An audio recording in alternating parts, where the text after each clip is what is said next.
આકાશવાણી થઈ એવું સાંભળ્યું? મંત્ર એક છે, ભૂમિ એક છે, કર્તા એ પંડિતો છે, અને પેલા ગ્રંથો બી એના એક છે. હવે નથી થતું.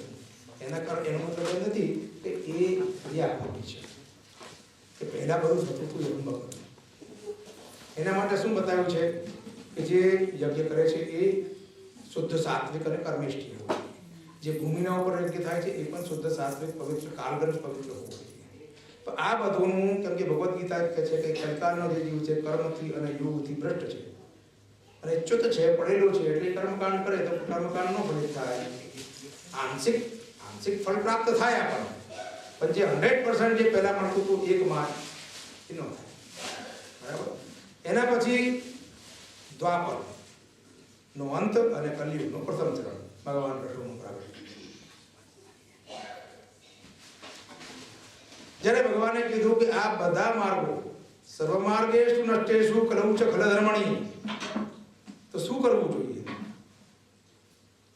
ભગવાન પ્રગટ થયા.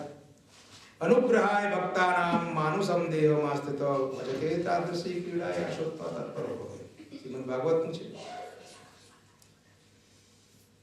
એ જીવોના ઉપર કૃપા કરીને અને ભગવાને પ્રાગટ્ય કીધું.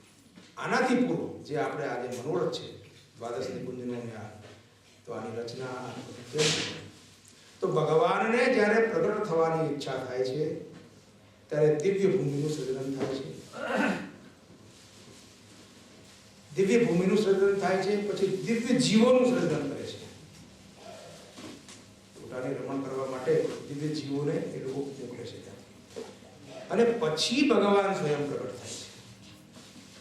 તો હવે દિવ્ય ભૂમિનું સર્જન કેવી રીતે કરવું?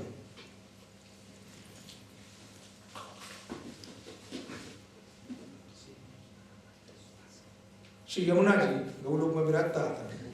યમુનાજીને આજ્ઞા કરી કે મને રમણ કરવાની પૃથ્વી ઉપર ઈચ્છા છે, તો તમે પધારો અને મારા માટે દિવ્ય અને અલૌકિક ભૂમિની રચના કરો. વારા પુરાણના અંદર પણ આનું વર્ણન છે કે હવે જે ભૂમિ છે એ બધી ભૂમિથી જુદી છે.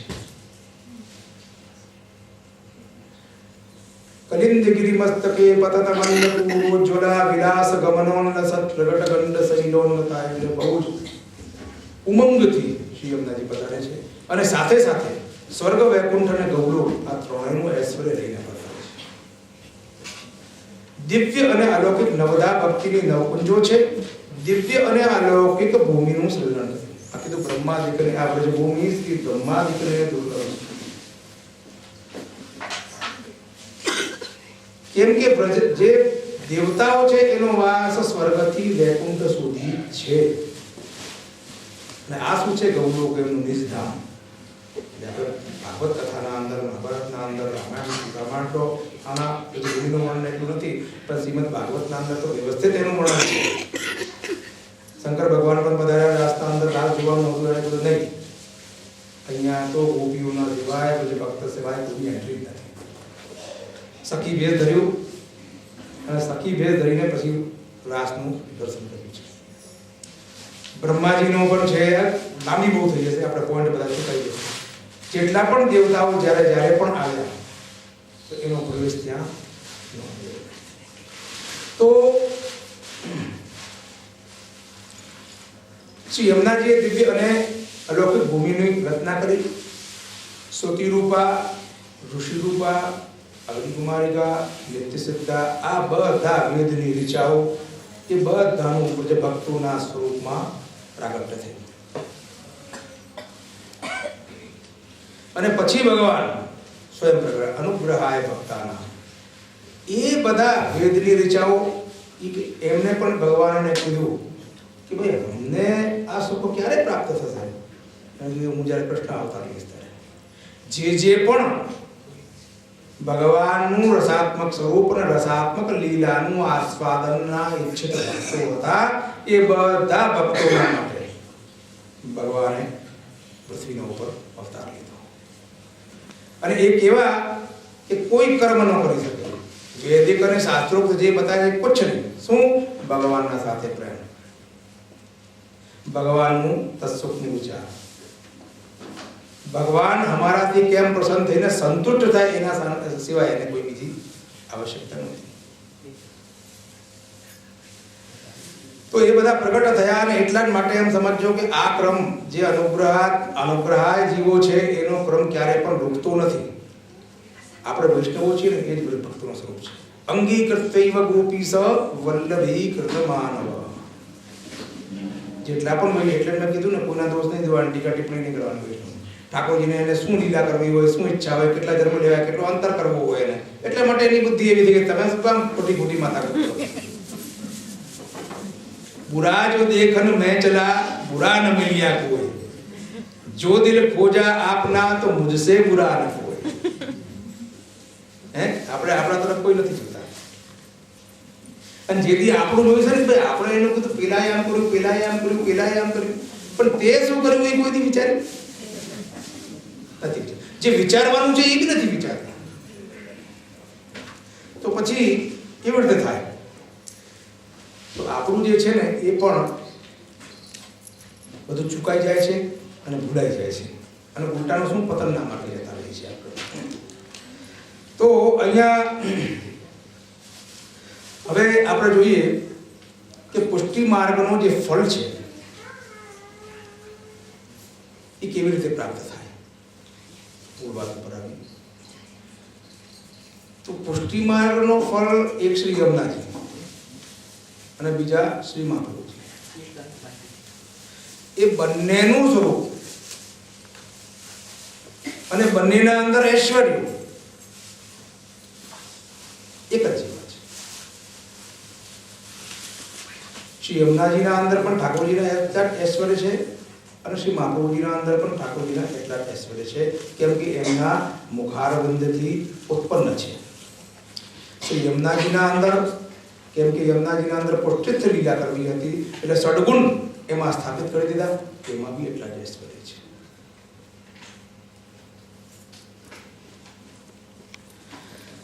જ્યાં સુધી યમુનાજીની અને વલ્લભની કૃપા નહીં થાય ત્યાં સુધી પુષ્ટિ માર્ગ ફલિત થવો બહુ મુશ્કેલ છે. યમુનાજી 3 સ્વરૂપે બિરાજે છે: આધ્યાત્મિક, આધિભૌતિક અને આધિદૈવિક. આધિભૌતિક પ્રવાહી રૂપમાં બિરાજે છે, કલિંદગીરી મસ્તકે પતતમન્ન પૂર્વજ્વરા. આધ્યાત્મિક સ્વરૂપ યમોપી ભગની સુતાન કથમો હંતિ દુસ્તાન અપી. યમુના બેન સૂર્યપુત્રી દેવી સ્વરૂપે બિરાજે. ક્યાં વિશ્રામ શું આપે?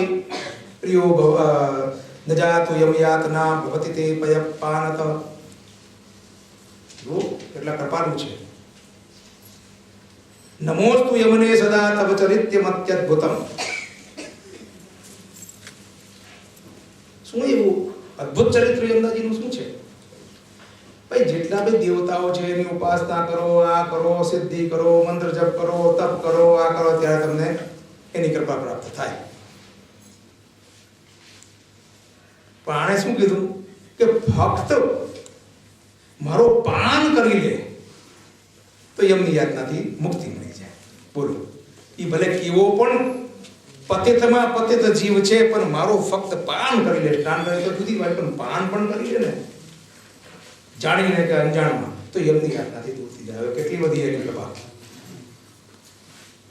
એટલું અદ્ભુત ચરિત્ર છે કોઈ?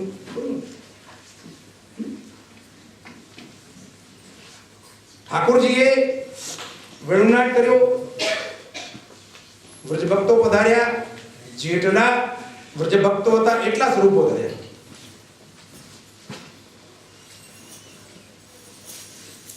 ઠાકોરજી તો પછી બતાડી દીધા, શ્રી યમુનાજી તો આ પહેલા જ બતાડી દીધી.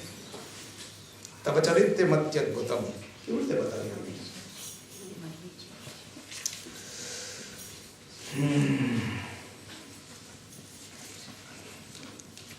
કાત્યાયની વ્રત કર્યું વ્રજ ભક્તોએ, અને કાત્યાયની વ્રત કર્યું શું કામે કર્યું? ઠાકોરજીને પતિ રૂપ પ્રાપ્ત થાય એટલા.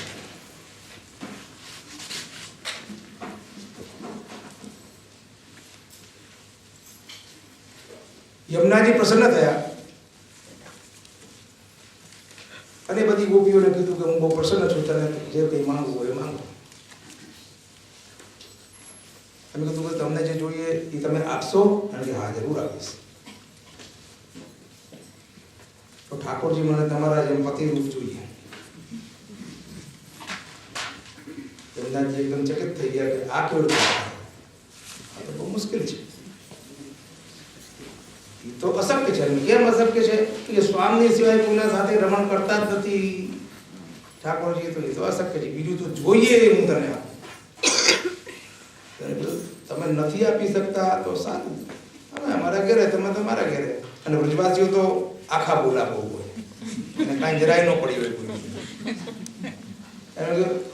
ब्रजवास हम बोले अरे भैया बेकार तेरो और हमारा समय खराब करो.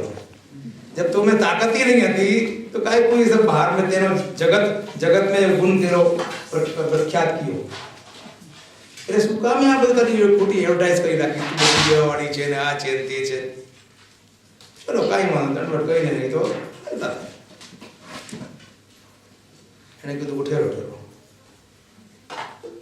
ઉભા રહો. અને શું? चलो हूँ तमने आ बी प्रदान आपू छू. ठाकुर तमने अंगीकार करसे. तब हरेर यथा गोपिका प्रियो भवत सेवना तब हरेर यथा गोपिका. ई व्रज भक्तों ये ताप હતો ઠાકોરજીનો મિલનનો એનું હરણ કર્યું. કોણે કર્યું? શ્રી યમુનાજી. કેવી રીતે કર્યું? જેટલા પણ વ્રજ ભક્તો હતા એ વ્રજ ભક્તોના જેઠરાજ સ્વરૂપ યમુનાજીએ ધારણ કર્યા અને એના અંદર સ્થિત થઈ ગયા. એના અંદર સ્થિત થઈ ગયા. સિદ્ધ થાય છે એના નામથી. પહેલા એમને શું કહેવામાં આવતી હતી? ગ્વાલિન, ગોપી. પણ જ્યારે યમુનાજી સ્થિત થઈ ગયા ત્યારે એનું નામ થયું વ્રજાંગના. શું નામ થયું? વ્રજાંગના. વ્રજાંગના એટલે શું? વ્રજા એટલે યમુનાજી. યમુનાજીનું નામ છે વ્રજા. વ્રજાના અંગવાળી. યમુનાજી એના અંદર બિરાજી ગયા ને, તેનું નામ થયું વ્રજાંગના. પછી તમે જો જેટલું મને સહસ્ત્રૈવ વ્રજાંગના ગતપ્યમ તમ ચક્ષાણામ કરણ્ય એવ યુત ભાગવત નામ દે. પછી વ્રજાંગના વ્રજાંગના વ્રજાંગના ગોપી શબ્દ ખતમ. વ્રજાંગના અને પોતાના જ જેવું સ્વરૂપ એ લોકોને આપ્યું. તો અહીંયા જે વર્ણન આવે છે પ્રિયો ભવત સેવના તવ હરે યથા ગોપિકા મમાસ્તુ તવ સન્નિધૌ તનુનવત્વ મેતાવતા. તનુનવત્વ મેતાવતા. તો અહીંયા તો એ વ્રજ ભક્તોને ભગવાનના સાથે મિલન કરાયો. સ્વામી સ્વરૂપે પોતે એના અંતઃકરણના અંદર સાક્ષાત બિરાજી ગયા. અને એક વસ્તુ જોજો કે જેટલી પણ વ્રજની લીલાઓ છે ને, બેઠે માઈ યમુનાજી કે તીરે. કા જંગલમાં નહીં, ક્યાં નહીં, કોઈ બી રાસ કર્યું તો યમુનાજીમાં, યમુનાજીને કિનારે. પનગટ લીલા કરી તો ત્યાં, જે દાન લીલા કરી તો બી ત્યાં. ત્યાંથી ક્યાં જવાનું? યમુનાજી પાર કરીને બેસી જવાનું. બરાબર. ઠાકોરજીને મળવાની ઈચ્છા હોય તો યમુનાજીની પુલીનમાં ખાદરોમાં ઉભ્યું જતી. કેમ? ભગવાને પોતાના ઐશ્વર્યો ત્યાં સ્થાપિત કરી દીધા હતા. જે વખતે જે ઐશ્વર્યની જરૂર પડતી હતી યમુનાજીમાંથી એ ઐશ્વર્ય લઈને અને ઠાકોરજી લીલા કરતા હતા. ચાહે અગાસુર બકાસુરનો વધ કર્યો, કોઈનો બી કર્યો, એ ત્યાંથી લઈ આવીને યમુનાજીને કિનારે એ ઐશ્વર્ય લઈ લેતા હતા. નંબર 2, જે મિલનની ભાવના વાળા વ્રજ ભક્તો હતા યમુનાજીના કિનારે આવીને તો યમુનાજી તરત જ એના અંદર અંતઃકરણના અંદર સ્થિતના અંદર